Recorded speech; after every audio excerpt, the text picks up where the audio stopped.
Hello students, we were studying about the topic infectious disease, right? And we have already completed 4 infectious disease: tuberculosis, pneumonia, UTI and hepatitis, right? Now the 5th one is gonorrhea, okay? So gonorrhea क्या होता है? Gonorrhea is a sexually transmitted infection.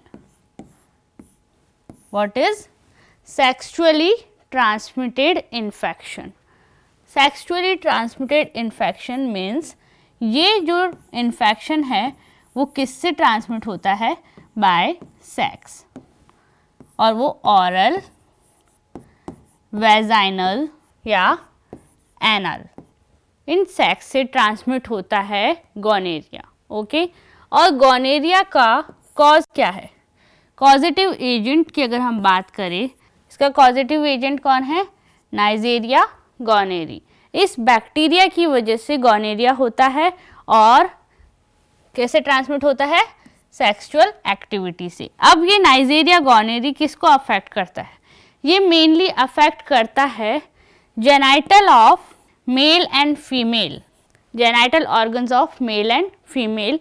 इसके अलावा ये affect करता है eyes, urethra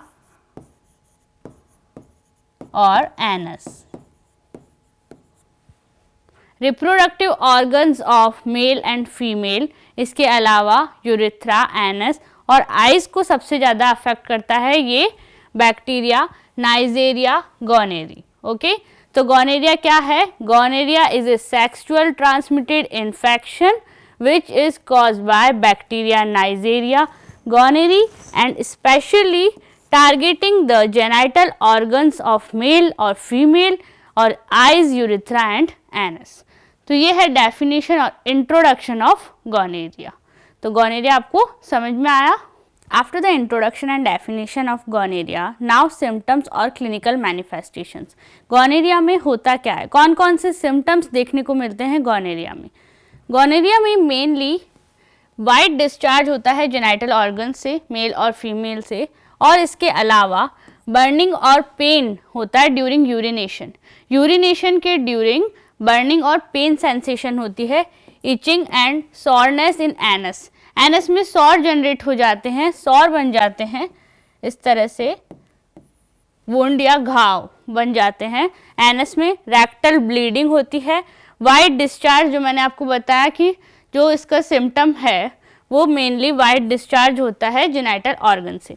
inflammation और redness हो जाती है थ्रॉट में, थ्रॉट में इन्फ्लेमेशन हो जाता है, स्वेल हो जाता है और रेडनेस होती है, ओके। इसके अलावा फीवर, कंजक्टिवाइटिस, मैंने अभी आपको बताया था गोनेरिया जेनाइटल ऑर्गन्स के अलावा यूरिनरी सिस्टम में यूरेथ्रा और थ्रॉट, आइज, इनको भी अफेक्ट करता है।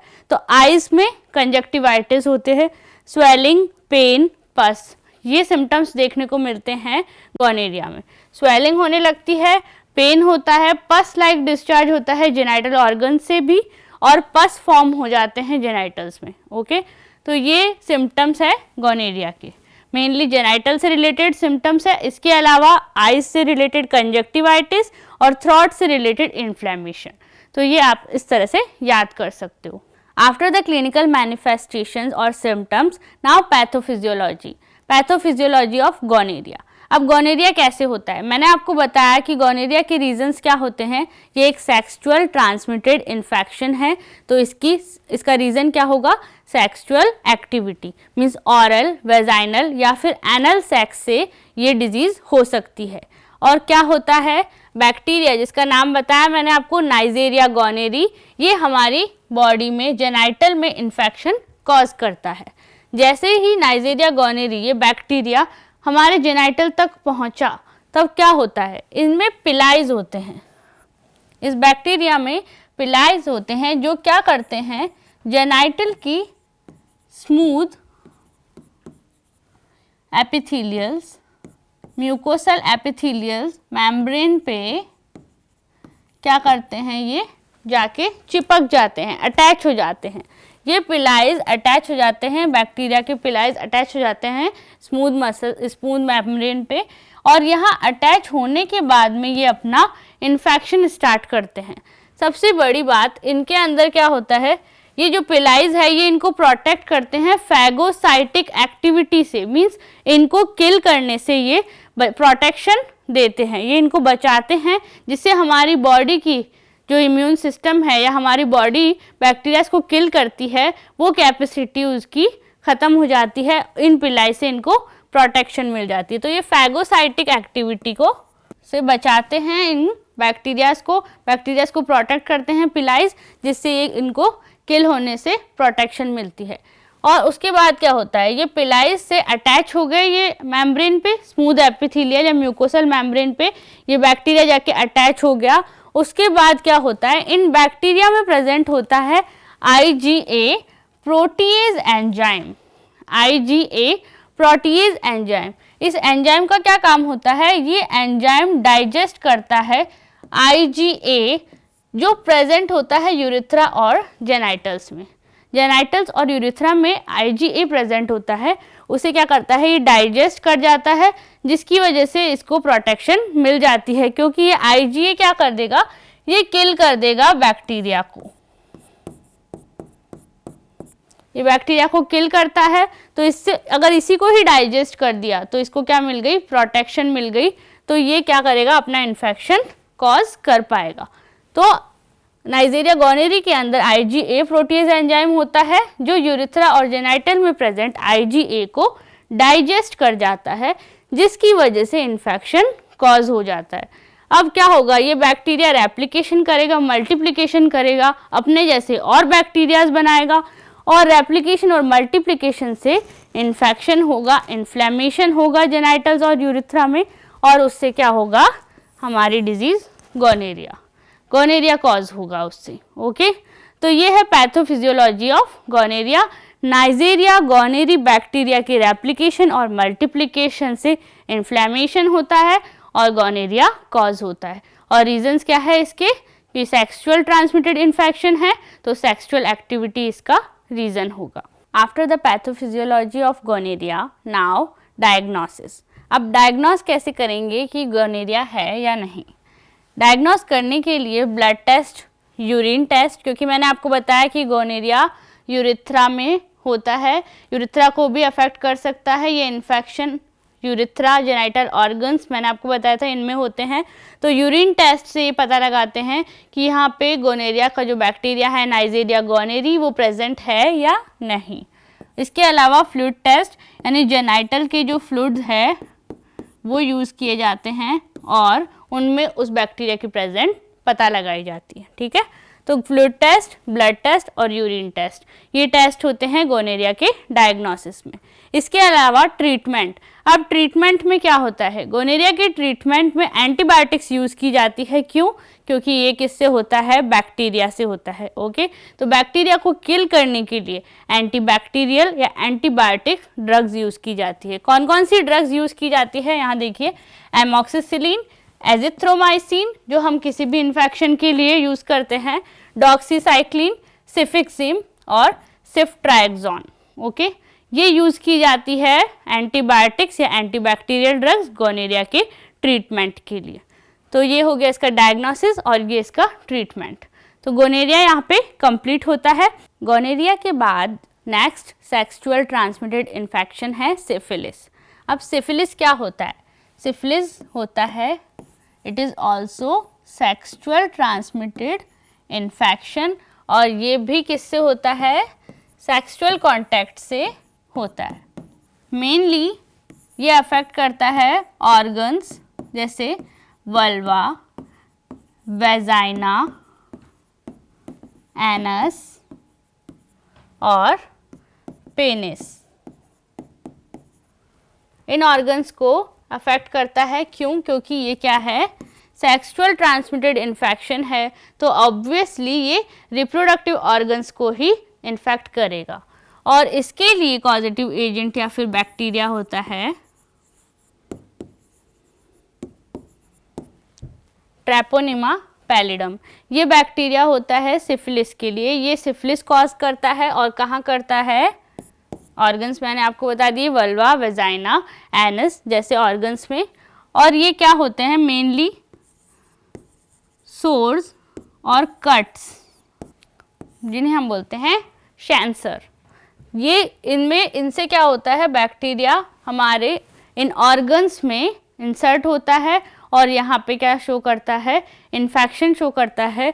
और इसके सिम्टम्स में भी यही होता है कि सोर्स और कट्स बनने लगते हैं। कहाँ पे, वल्वा, वेजाइना, एनस और पेनिस पार्ट पे। तो क्या हुआ, सेक्सुअल कांटेक्ट की वजह से हुआ, सेक्सुअल ट्रांसमिटेड इन्फेक्शन है। बैक्टीरिया ट्रैपोनिमा पैलिडम इसके लिए कॉजेटिव एजेंट है। और सोर्स और कट्स होते हैं जिन्हें हम कैंसर्स बोलते हैं, जो कहाँ होते हैं, इन पार्ट में होते हैं। ओके, तो ये है सिफिलिस। गोनेरिया की जैसे ही ये भी एक सेक्सुअल ट्रांसमिटेड इन्फेक्शन है। After the introduction of syphilis, now clinical manifestation और सिम्टम्स क्या क्या है सिफिलिस के। सिफिलिस के सिम्टम्स ये है, इसको 3 स्टेज में डिवाइड किया गया है, प्राइमरी स्टेज, सेकेंडरी स्टेज और लास्ट स्टेज या फिर लेटेंट स्टेज। प्राइमरी स्टेज में स्मॉल राउंड सॉर जनरेट होते हैं, जिसे मैंने आपको बताया, इन्हें बोलते हैं कैंसर। ओके, ये क्या होते हैं, छोटे छोटे से सोर्स होते हैं जो कहाँ होते हैं, वल्वा, वेजाइना, एनस पार्ट पे होते हैं सिफिलिस में। और सेकेंडरी स्टेज इसमें होते हैं स्किन में रैशेज, सॉर, थ्रॉट में थ्रॉट जो होता है वो सॉर हो जाता है, हेडेक, फैटिक, वेट लॉस और हेयर फॉल कंडीशन होती है सेकेंडरी स्टेज में। लास्ट स्टेज इसमें क्या होता है, जो ये सिम्टम्स है फर्स्ट स्टेज के और सेकंड स्टेज के, ये क्या हो जाते हैं, गायब हो जाते हैं, ये सिम्टम्स डिसअपियर हो जाते हैं। और क्या होता है, इन्फेक्शन है लेकिन कोई भी सिम्टम्स शो नहीं होते। यानी सिफिलिस का इन्फेक्शन अभी भी है, पर ये जो सिम्टम्स है वो अर्ली स्टेज में होते हैं, स्टार्टिंग के स्टेज में होते हैं। जब ये इन्फेक्शन को बहुत ज़्यादा टाइम हो जाता है तो सिम्टम्स शो होना बंद हो जाते हैं, लेकिन इन्फेक्शन अभी भी इंक्रीज हो रहा है। तो ये इसके अलग अलग स्टेजेस है, प्राइमरी, सेकेंडरी और last stage. Mainly primary stage और सेकेंडरी स्टेज में सिम्टम्स देखने को मिलते हैं, लास्ट स्टेज में सिम्टम्स देखने को नहीं मिलते। तो ये है सिम्टम्स और clinical manifestation of syphilis. After the introduction or clinical manifestations, now pathophysiology of syphilis. अब syphilis मैंने आपको बताया एक सेक्सुअल ट्रांसमिटेड इन्फेक्शन है और ये किससे, सेक्सुअल एक्टिविटी से हो सकता है, यानी अनसेफ और अनप्रोटेक्टिव सेक्स से, या फिर ब्लड ट्रांसफ्यूजन से। यानी ऑलरेडी किसी को सिफिलिस है तो ये बैक्टीरिया हमारी बॉडी में ब्लड के थ्रू भी आ सकता है, तो ब्लड ट्रांसफ्यूजन से भी ये हो सकता है। ओके, अब पैथोफिजियोलॉजी देखते हैं कि ट्रैपोनिमा पैलिडम जो बैक्टीरिया है कॉजेटिव किसका, सिफिलिस का, वो हमारी बॉडी में कैसे वर्क करता है। सबसे पहले ये क्या करता है, हमारी बॉडी के म्यूकस में, हमारे बॉडी के म्यूकस में ये ग्रो करता है और वहाँ से ये कहाँ जाता है, हमारे ब्लड में। म्यूकस मेम्ब्रेन जो मैंने आपको बताई थी गोनेरिया में, वैसे ही म्यूकस मेम्ब्रेन कहाँ की, जेनाइटल ऑर्गन्स की, ड्यूरिंग सेक्स या फिर सेक्स के थ्रू ये हमारी बॉडी में इंसर्ट होता है और ब्लड या फिर लिम्फ में पहुँचता है। वहाँ से स्टार्ट होती है इसकी ग्रोथ और रेप्लिकेशन, और फिर क्या करता है, ये सिम्टम्स शो करता है, इन्फेक्शन इंक्रीज करता है। फर्स्ट स्टेज आती है जिसमें मैंने आपको बताया था सॉर जनरेट होता है। सेकंड स्टेज जिसमें सिम्टम्स शो होते हैं अदर, फर्स्ट में ओनली सॉर, और सेकंड स्टेज में जो मैंने दूसरे आपको सिम्टम्स बताए थे वो होते हैं। और थर्ड स्टेज जिसमें मैंने आपको बताया था ये सिम्टम्स चले जाते हैं और क्या होता है, डैमेज फिर भी हो रहा होता है लेकिन सिम्टम्स शो नहीं होते। तो सेकंड स्टेज से ये टिश्यू डैमेज स्टार्ट हो जाता है और थर्ड स्टेज आते आते क्या होता है, पूरा का पूरा ऑर्गन डैमेज हो जाता है, पूरे के पूरे ऑर्गन में इन्फेक्शन हो जाता है और वो डैमेज हो जाता है, जिससे ब्लाइंडनेस, डीफनेस या फिर मेंटल इलनेस। अगर इसने आइज़ को सबसे ज़्यादा अफेक्ट किया है तो आइज़ के लिए क्या होगा, ब्लाइंडनेस होगी, और अगर ईयर को अफेक्ट किया है तो डीफनेस, यानी पूरा ऑर्गन डैमेज हो रहा है तो ब्लाइंडनेस, डीफनेस और मेंटल इलनेस। अगर ब्रेन को अफेक्ट कर रहा है तो मेंटल इलनेस, पूरा का पूरा ऑर्गन डैमेज हो जाता है। टिश्यू डैमेज से स्टार्टिंग होती है और पूरा का पूरा ऑर्गन डैमेज हो जाता है। तो ये इसकी स्टेजेस है किसकी, सिफिलिस की, और पैथोफिजियोलॉजी है ट्रैपोनिमा पैलिडम की। ओके, तो इस तरह से सिफिलिस कॉज होता है हमारी बॉडी में। After the pathophysiology of syphilis, now treatment.